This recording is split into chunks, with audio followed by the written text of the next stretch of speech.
Musulmon ulamolarga yuzlanaman. Insonlarga yo'l ko'rsatuvchi, odamlarga va'z qiluvchi, Azhar masjidi shayxlariga, Azhar universiteti ulamolariga, Makka harami shayxlariga, minbarlarda turgan barcha musulmon olimlariga yuzlanaman. Biz sizlardan qurol-yaroq so'ramaymiz. Bizni qo'llab-quvvatlash uchun qo'shinlarni safarbar qilishingizni ham istamaymiz. Chegara o'tish joylarini ochishni ham so'ramaymiz. Faqatgina bizga ta'lim bering, bizga o'rgating.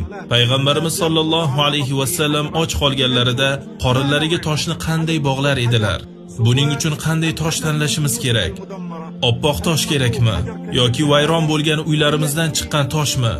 Mana shunday katta tosh kerakmi yoki mana bunday o'rtacha tosh yetarlimi? Yoki kichkina tosh ham kifoya qiladimi? Qanday turdagi tosh kerak? Keyin toshni qornimizning qayeriga qo'yishimiz kerak?